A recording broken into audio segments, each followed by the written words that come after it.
الحمد لله الذي كفى وسلام على عباده الذين اصطفى أما بعد فقد قال الله تبارك وتعالى في القرآن المجيد والفرقان الحميد أعوذ بالله من الشيطان الرجيم بسم الله الرحمن الرحيم الرحمن الرحيم مالك يوم الدين صدق اللہ العظیم۔ بزرگان محترم اور میرے نوجوان ساتھیوں، کل آپ حضرات کے سامنے سورہ فاتحہ کے فضائل اور بسم اللہ الرحمن الرحیم کے فضائل اور حکمت اور سورہ فاتحہ کی پہلی آیت الحمدللہ رب العالمین کی تفسیر کی گئی تھی۔ آج آپ کے سامنے سورہ فاتحہ کی دوسری اور تیسری آیت کی تفسیر کی جائے گی۔ پہلے آیت اور اس کا ترجمہ سماعت فرمائیں۔ الرحمن الرحیم، اللہ جو بڑے مہربان نہایت رحم والے ہیں، مالک یوم الدین، روز جزا کے مالک ہیں، بدلے کے دن کے مالک ہیں۔ اللہ نے دوسری آیت میں اپنی صفت رحمت کا تذکرہ کیا ہے اور اپنی رحمت کو مبالغے کی صیغے کے ساتھ بیان کیا۔ مبالغہ کہتے ہیں کہ کسی بھی چیز کی زیادتی اور کثرت کو بیان کرنا، تو اللہ نے اپنی رحمت کو اس طور پر بیان کیا ہے کہ رحمت کی کثرت اور وسعت، کہ اللہ بڑے مہربان ہیں، نہایت رحم والے ہیں۔ ایسا نہیں کہا کہ اللہ مہربان ہے یا اللہ رحم والے ہیں، بلکہ اللہ بڑے مہربان ہیں اور نہایت رحم والے ہیں۔ اس کو بولتے ہیں مبالغہ۔ اور اللہ کی صفت رحمت ذکر کرنے سے شاید اس بات کی طرف اشارہ ہے کہ اللہ نے جو پوری کائنات اور تمام مخلوقات کی تربیت کا ذمہ جو اپنے اوپر لے رکھا ہے، اور پوری کائنات اور مخلوقات کی اللہ جو تربیت فرما رہے ہیں، تو اللہ کو کوئی اپنی ذاتی ضرورت اور اپنے مفاد اور کسی دباؤ اور مجبوری کی وجہ سے وہ تربیت نہیں کر رہے، بلکہ اللہ کی صفت رحمت کا تقاضا یہ ہے کہ وہ پوری کائنات اور مخلوقات کی تربیت کرے۔ ورنہ اگر یہ کائنات نہیں ہوتی تو اللہ کا کوئی نقصان نہیں ہونے والا تھا۔ اللہ کو کوئی فرق نہیں پڑتا اگر یہ کائنات نہیں ہوتی۔ اگر یہ کائنات ہے اور کائنات باقی رہے گی جب تک، تو اللہ کو اس پر کوئی بوجھ بھی نہیں ہوگا، اللہ کا کوئی بار بھی نہیں ہوگا، اللہ کو اس کو سنبھالنے میں اور اس کی تربیت کرنے میں اللہ کو کوئی پریشانی کا سامنا نہیں کرنا پڑے گا، اس لیے کہ اللہ کی ذات قادر مطلق ہے۔ یہ الرحمن الرحیم کے اندر بیان کیا گیا۔ تیسری آیت مالک یوم الدین، روز جزا کا مالک ہے، بدلے کے دن کا مالک ہے۔ مالک کسے کہتے ہیں؟ مالک ملک سے مشتق ہے، ملک سے نکلا ہے، اور ملکن کے معنی ہوتے ہیں ملکیت۔ ملکیت کسے کہتے ہیں؟ کسی چیز پر ایسا قبضہ کہ جس میں وہ تصرف کرنے کا جائز اختیار رکھتا ہو۔ کوئی بھی چیز ہو، اس کو ہم اپنی ملکیت میں ہے تو اس کو جائز طریقے سے استعمال کر سکتے ہو، اس کو ملکیت بولتے ہیں۔ الدین کے معنی ہے جزا دینا، بدلہ دینا۔ اس آیت کا ترجمہ یہ ہوا کہ بدلے کے دن کا، جزا کے دن کا اللہ مالک ہے، اور جزا کے دن کی ملکیت اللہ کو حاصل ہے۔ اب جزا کے دن کس چیز پر ملکیت حاصل ہے اس کو بیان نہیں کیا گیا۔ اس سے مقصود عموم کی طرف اشارہ کرنا ہے کہ قیامت کے دن، بدلے کے دن جو اللہ کی ملکیت ہوگی وہ پوری اور ساری کی ساری ملکیت اللہ ہی کی ہوگی، کسی دوسرے کی نہیں ہوگی۔ مالک یوم الدین کے اندر یہ اس کا ترجمہ ہوا، یہ بیان کیا گیا۔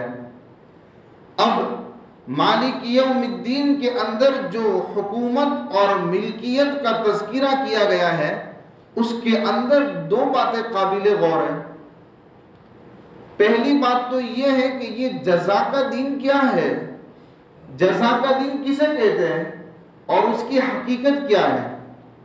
اور دوسری بات یہ ہے قابل غور کہ بھئی اللہ تو دنیا کے بھی مالک ہے، پوری دنیا کا شہنشاہ اور دنیا کی حکومت کرنے والا کون ہے؟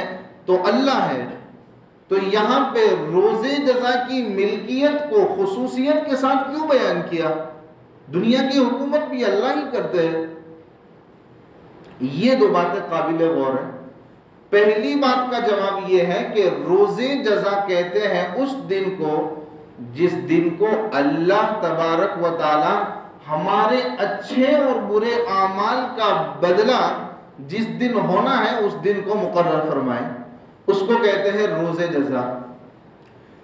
روز جزا کا لفظ، اس سے ہمیں ایک بہت بڑا فائدہ بھی حاصل ہوا، اور وہ فائدہ یہ ہے کہ انسان جو بھی اعمال کرتا ہے وہ اعمال اس کا جو بدلہ ہے، اس کا بدلہ آخرت کے دن جو ملے گا، تو اس سے یہ فائدہ یہ حاصل ہوا کہ انسان یہ زندگی میں اور دنیا میں رہتے ہوئے جو بھی کام کرتا ہے، جو بھی اعمال کرتا ہے، اس کا بدلہ اس کو دنیا میں نہیں ملے گا۔ یہ دنیا اعمال کی جگہ ہے، بدلے کی جگہ نہیں ہے۔ یہ دنیا فرائض اور ڈیوٹی نبھانے کی جگہ ہے، تنخواہ اور صلہ وصول کرنے کی جگہ دنیا نہیں ہے۔ اس کو آسانی کے ساتھ یوں سمجھو کہ دنیا اعمال کرنے کی جگہ ہے، اور اعمال کا صلہ جو ملنا ہے وہ آخرت کے اندر ملنا ہے۔ اور اس سے ایک بات یہ بھی معلوم ہوئی کہ یہ جو دنیا کی راحتیں ہیں اور دنیا کی جو وسعتیں اور خوشیاں جو ہمیں نظر آتی ہے، کوئی آدمی اسے دیکھ کر یہ محسوس نہیں کرنا چاہیے کہ جسے یہ راحت نصیب ہے وہ اللہ کا مقرب اور محبوب بندہ ہے۔ اور جو بیچارہ مصیبت کے اندر، پریشانی کے اندر مبتلا ہے، اسے دیکھ کر کبھی ہمارا دل یہ نہیں کہنا چاہیے کہ یہ اللہ کا ناپسندیدہ بندہ ہے، اللہ کا مبغوض بندہ ہے، اسی وجہ سے یہ پریشانی کا شکار ہے۔ یہ کبھی ہمارا دل نہیں کہنا چاہیے۔ ایک آدمی کارخانوں کے اندر اور دفتر کے اندر کام کرتا ہے اور اپنے کام کو بحسن و خوبی انجام دیتا ہے، اپنی ڈیوٹی کو اچھے طریقے سے نبھاتا ہے، تو کوئی صاحب بصیرت آدمی اور کوئی عقلمند آدمی اسے یہ نہیں کہے گا کہ بیچارہ کتنی محنت کرتا ہے اور کتنا پریشانی اور مصیبت کے اندر مبتلا ہے۔ خود وہ ڈیوٹی کرنے والا اور اپنے فرائض کو صحیح طریقے سے انجام دینے والا اپنے آپ کو گرفتار مصیبت نہیں کہتا ہے کہ میں تو بے مصیبت کے اندر گرفتار ہو گیا، ایسا نہیں کہتا ہے، بلکہ اس محنت کو اور مشقت کو وہ اپنی کامیابی سمجھتا ہے۔ اور اگر کوئی آدمی، کوئی خیر خواہ اور غمخوار آدمی اس کو محنت اور مشقت سے چھٹکارا دلانا چاہے اور نوکری سے آزاد کرانا چاہے، تو وہ اس آدمی کو اپنا سب سے بڑا دشمن سمجھتا ہے۔ کیوں؟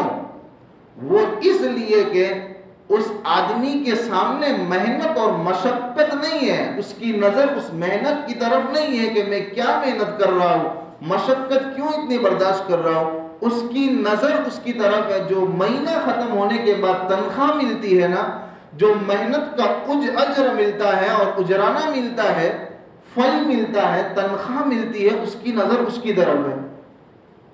میرے بھائیوں، اللہ نے دنیا میں ہمیں کارخانے کے اندر بھیجا ہے. یہ دنیا ایک بہت بڑا دفتر ہے، کارخانہ ہے. ہم یہاں نوکری کرنے آئے ہیں، ہمیں یہاں اعمال کرنے ہیں، ہمیں یہاں ایمان کو، اعمال کو بچا کر لے جانا ہے. تو اس کا اجر، اس کی تنخواہ اللہ ہمیں آخرت کے دن اور اس جزا والے دن، یوم الدین، روز جزا کے دن مرحمت فرمائیں گے. تو یہ ہوا ایک مثال کے ذریعے سے آپ کے سامنے بتایا گیا کہ انسان جو دنیا کے اندر اعمال کرے گا اس کا بدلہ اس کو آخرت کے اندر ملے گا. پتا چلا کہ یہ دنیا دارالعمل ہے، بدلے کا گھر نہیں ہے، بدلہ آخرت میں ملے گا. ایک بات اور آپ کو بتا دوں، کچھ مرتبہ کبھی کبھی ایسا ہوتا ہے کہ اللہ تبارک و تعالی کچھ اعمال کا بدلہ دنیا میں بھی دیتے ہیں، اور ان اعمال کا بدلہ دنیا میں پورا کبھی نہیں ملے گا. پورا بدلہ آخرت میں ملے گا، اس لیے کہ جگہ ہی وہی ہے اعمال کے بدلے کی. یہاں اللہ جو کبھی کبھی بدلہ دیتے ہیں وہ بدلے کا اور اعمال کی جزا اور سزا کا ایک نمونہ ہوتا ہے، ایک سمپل سا ایگزامپل ہوتا ہے. اور وہ کیوں ہوتا ہے؟ وہ ہوتا ہے ہمیں متنبہ کرنے کے لیے. اگر ہم برائی میں مبتلا ہیں تو اللہ دنیا میں کبھی کبھی چھوٹا عذاب اور سمپل سا سزا ہم کو عطا فرماتے ہیں، اور اس کا مقصد یہ ہوتا ہے کہ آدمی کو چوکنا کرے، متنبہ کرے کہ بھائی آپ غلط راہ کی طرف چڑھ رہے ہو، آپ غلط سمت کی طرف جا رہے ہو. صراط مستقیم یہ نہیں ہے جس کی طرف آپ جا رہے ہو، آپ غلط راستے کی طرف، شیطان والے راستے کی طرف آپ جا رہے ہو. لہذا آپ چوکنا ہو جاؤ، اس لیے اللہ دنیا کے اندر ہلکا پھلکا عذاب دیتے ہیں. اس کو اللہ رب العزت قرآن کریم میں یوں بیان کرتا ہے، وَلَنُذِيقَنَّهُم مِّنَ الْعَذَابِ الْأَدْنَىٰ دُونَ الْعَذَابِ الْأَكْبَرِ لَعَلَّهُمْ يَرْجِعُونَ. اللہ فرماتے ہیں کہ ہم کبھی کبھی آخرت کے بڑے عذاب سے پہلے دنیا میں کبھی کبھی چھوٹا عذاب، ہلکا عذاب، آسان عذاب کا مزہ دنیا والوں کو چکھاتے ہیں. کیوں چکھاتے ہیں؟ تاکہ وہ اپنی بدعمالیوں سے باز آ جاویں، متنبہ کرنے کے لیے. وَلَعَذَابُ الْآخِرَةِ أَكْبَرُ لَوْ كَانُوا يَعْلَمُونَ. میرے بھائیو، آخرت کا عذاب بہت بڑا ہے، بہت بڑا ہے. اگر یہ لوگ سمجھ جائیں تو اللہ تبارک و تعالیٰ نے فرمایا کہ دنیا میں کبھی کبھی ہلکا سا عذاب کا نمونہ اللہ ظاہر فرمائیں گے، باقی پورا بدلہ جو دنیا میں ہمیں نہیں ملے گا بلکہ آخرت کے اندر اللہ تبارک و تعالیٰ ہمیں عطا فرمائیں گے. جب یہ بات ثابت ہو گئی، جب یہ بات کھل کر ہمارے سامنے آ گئی کہ دنیا دارالعمل ہے، جزا کی جگہ نہیں ہے بلکہ پورا بدلہ آخرت میں ملے گا، تو ظاہر سی بات ہے کہ یہ عالم کو ختم ہونا پڑے گا، دنیا کی زندگی کو ختم ہونا پڑے گا اور ایک نئے عالم کو جنم لینا پڑے گا، اور وہ آخرت کا عالم ہے. اور اس آخرت کے عالم میں اللہ ایک دن کو ایسا مقرر فرمائیں گے کہ جس دن کو اللہ تبارک و تعالی حساب کتاب کے لیے اور جزا و سزا کے لیے مقرر فرمائیں گے کہ انسانوں نے دنیا میں رہتے ہوئے جیسے عمل کیے تھے ان کو ان کا پورا بدلہ عدل و انصاف کی روشنی میں ملے گا. اگر اچھے عمل کیے تھے تو اچھا بدلہ ملے گا، اگر برے عمل کیے تھے تو برا بدلہ ملے گا. اس سے مالک یوم الدین کے اندر جہاں اللہ نے اپنی دائمی اور ابدی ملکیت کو روز جزا کی ثابت کیا ہے، وہاں قیامت کو اور آخرت کا بھی ایک نقشہ کھینچ لیا کہ بھی آخرت بھی آنی ہے. یہ دنیا کی نعمتیں اور دنیا کی صحبتیں اور دنیا کی راحتیں یہ سب عارضی ہے، کبھی ختم ہو جائے گی، اور اس کے بعد آخرت کی لازوال اور کبھی ختم نہ ہونے والی نعمتیں ہمارے سامنے آنی ہے، اور کبھی ختم نہ ہونے والے عذاب سے بھی ہمیں واسطہ پڑنا ہے. اس لیے میرے بھائیوں، آج کی اس تفسیر سے ہمیں یہ سبق ملا، جو سب سے بڑا سبق ملا ہے وہ یہ ہے کہ دنیا میں رہتے ہوئے دنیا کی نعمتیں اور راحتیں اور دنیا کی مصیبتوں سے گھبرانا نہیں ہے، یہ ہماری آزمائش کے لیے ہے۔ اصل بدلہ جو ہمیں ملنے والا ہے وہ آخرت میں ملنے والا ہے۔ آخرت کی نعمتیں ابھی سے تیار کریں، اور آخرت کی مصیبتوں سے چھٹکارا پانے کے لیے یہ اللہ نے دنیا کی مختصر سی زندگی دی ہے، اس کا ہم شکر بجا لاوے اور اس کی ہم قدر کر لے۔ مالک یوم الدین کے اندر جو بتایا گیا اس کا نقشہ قرآن کریم نے بڑے خوبصورت انداز کے اندر دوسری آیت مبارکہ کے اندر کھینچا ہے۔ یوم ہم بارزون لمن الملک اليوم للہ الواحد القہار۔ اللہ اس دن سب لوگوں کو جمع کریں گے، اور جمع کرنے کے بعد پوچھا جائے گا بتاؤ آج کس کی حکومت ہے؟ لمن الملک اليوم، کس کی حکومت ہے بتاؤ۔ اس وقت سارے دنیا کے حکومت والے اور دنیا دار جن کو اپنی طاقت پر نشہ تھا، اپنے مال پر غرور تھا، وہ کہیں گے کہ بھئی آج تو ہماری ملکیت کچھ کام آنے والی نہیں ہے، آج تو للہ الواحد القہار کی حکومت ہے، ایک اللہ کی حکومت ہے اور ایک اللہ کی سلطنت ہے جو یکتا ہے اور غالب ہے۔ اور اس دن کیا ہوگا؟ اليوم تجزا کل نفس بما کسبت۔ اس دن اللہ تعالیٰ ہر نفس کو اس کے کیے کا بدلہ عطا فرمائیں گے۔ اچھے اعمال کیے تھے تو جنت سے نوازیں گے، برے اعمال کیے تھے تو جہنم عطا فرمائیں گے، آخرت کی سزا عطا فرمائیں گے۔ اور اللہ آگے فرماتا ہے، اللہ سے یہ بعید، اللہ تبارک و تعالیٰ کے بارے میں یہ سوچا نہیں جا سکتا کہ اللہ عدل و انصاف سے کام نہ لے۔ لا ظلم اليوم، اللہ اس دن کوئی ظلم نہیں کریں گے، بلکہ عدل و انصاف کے ترازو میں جو جس جگہ کا حقدار ہوگا اس کو وہ جگہ نصیب ہوگی۔ لا ظلم اليوم، اس دن کوئی ظلم نہیں ہوگا۔ ان اللہ سریع الحساب، یقیناً اللہ تعالیٰ جلد ہی حساب لینے والے ہیں۔ میرے بھائیوں، آج کے اس درس قرآن سے سب سے بڑا سبق ہمیں یہ ملا ہے کہ دنیا کی حکومت اور دنیا کے مال و دولت اور دنیا کی آسائش اور آرام و راحت کی زندگی پر ہمیں مطمئن نہیں ہو جانا ہے، اس لیے کہ یہ ساری راحت عارضی ہے، دائمی نہیں ہے، کبھی نہ کبھی ختم ہو جائے گی۔ اور آخرت کی لازوال نعمتیں اور اللہ کی جو ملکیت ہے وہ دائمی ہے، تو اس سے فائدہ اٹھانے کے لیے ہمیں دنیا میں اعمال صالحہ کرنے پڑیں گے۔ دوسری بات جو اس آیت کے اندر قابل غور تھی، جس کی طرف میں نے ہلکا سا اشارہ کر دیا، وہ یہ ہے کہ اللہ تو دنیا کے بھی مالک ہے، دنیا بھی اللہ ہی کی حکومت میں چلتی ہے، تو پھر کیا وجہ بنی اللہ نے روز جزا، بدلے کا دن، قیامت کا دن، آخرت کا دن، اس کی ملکیت کو، اس کے مالک ہونے کو خصوصیت کے ساتھ کیوں بیان کیا؟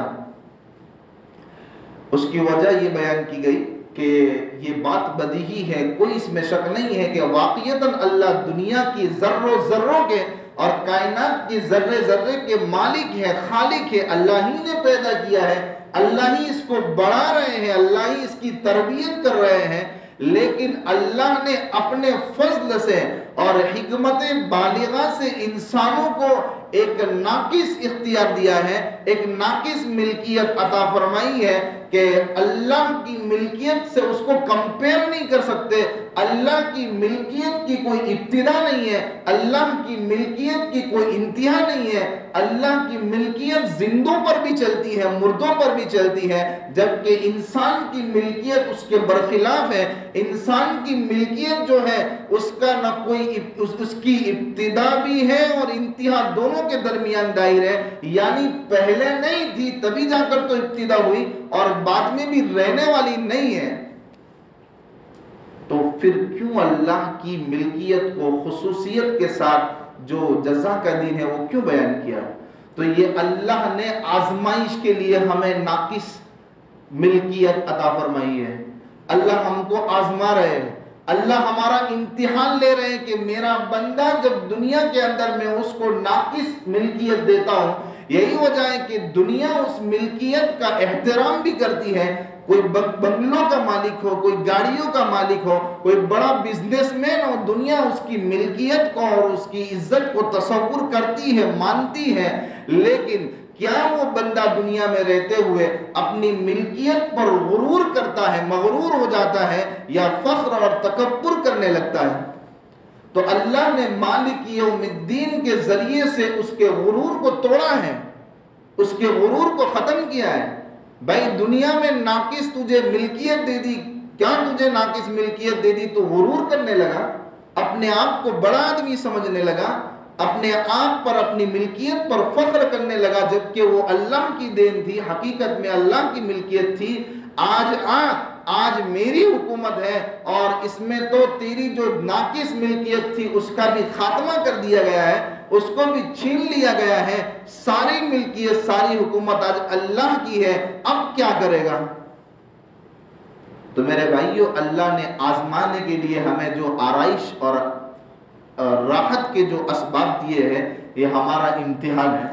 ہمیں اس امتحان میں فیل نہیں ہونا ہے، ہر وقت اللہ کا استحضار رکھنا ہے، ان نعمتوں کی شکر گزاری کرتے رہنا ہے اور اپنی آخرت کی فکر کے اندر مصروف رہنا ہے۔ اللہ تعالیٰ ان کہی ہوئی باتوں پر عمل کرنے کی توفیق عطا فرمائے۔ آگے انشاءاللہ کچھ اور آیتوں کی کل تفسیر کی جائے گی۔ صدق اللہ العظیم۔